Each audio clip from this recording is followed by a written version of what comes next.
আসসালামু আলাইকুম প্রিয় দর্শক, আশা করি আপনারা ভালো আছেন। নবম পে স্কেল বাস্তবায়ন হচ্ছে, এটা কনফার্ম বলা যাচ্ছে। অর্থাৎ 1 জুলাই থেকে নবম পে স্কেল বাস্তবায়ন হবে। নবম পে স্কেল জুলাই থেকে বাস্তবায়ন হবে। সরকারি চাকরিজীবীরা খুশি যদি সেটা 100% বেসিক সহ বাস্তবায়ন হয়। কিন্তু শুধুমাত্র সরকারি চাকরিজীবীদের জন্যই যে পে স্কেলটা বাস্তবায়ন হচ্ছে বিষয়টা এমন না। আমাদের দেশের চাকরি থেকে রিটায়ারমেন্টে যাওয়া অর্থাৎ অবসরপ্রাপ্ত যে সকল চাকরিজীবী ছিলেন, যারা অবসরে গেছেন চাকরিজীবী থেকে, তাদের জন্য কি সুবিধা থাকছে আজকের এই ভিডিওতে জানাবো। পেনশনভোগীদের জন্য কি কি সুবিধা থাকছে। পেনশনভোগীকে অর্থাৎ পেনশন যারা ভোগ করেন তাদেরকে 3টা ক্যাটাগরিতে ভাগ করা হয়েছে। এই 3টা ক্যাটাগরিতে 3 রকম সুবিধা দেওয়া হচ্ছে।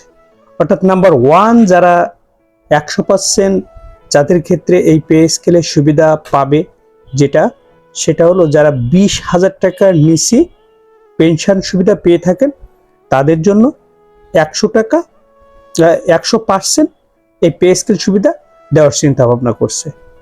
যারা 20 থেকে 40,000 টাকা এর ভিতরে পেনশন পেয়ে থাকেন, তাদের ক্ষেত্রে 75% বৃদ্ধির সুপারিশ এই কমিটি করে গেছে।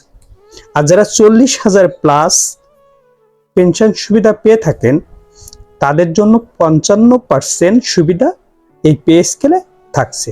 এটা মোটামুটি নিশ্চিত। এবং এই আলোকে পে স্কেলকে বিন্যাস করা হয়েছে পেনশনভোগীদের জন্য।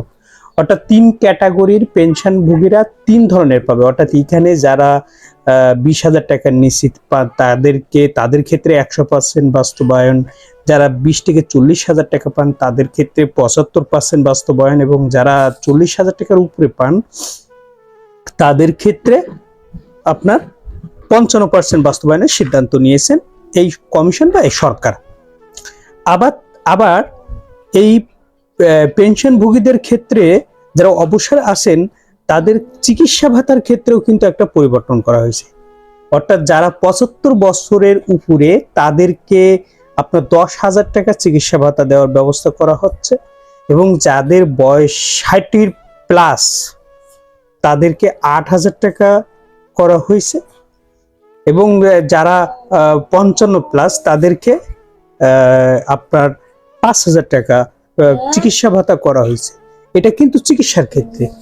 ঠিক একইভাবে কিন্তু তাদের যে সুবিধাগুলো, বিদ্যমান সুবিধাগুলো আছে, এরকম স্পেসিফিক ক্যাটাগরি ভাগ করে করে কোন ক্যাটাগরিতে কত টাকা দিলে হয় এমন বিন্যাস কিন্তু সাজানো আছে পেনশনভোগীদের জন্য।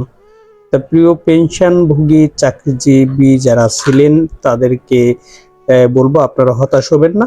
অবশ্যই আপনাদের জন্য ভালো কিছু হচ্ছে, ভালো কিছু হবে। ভালো থাকবেন। আমাদের ভিডিওটি ভালো লাগলে অবশ্যই সাবস্ক্রাইব করবেন। আসসালামু আলাইকুম।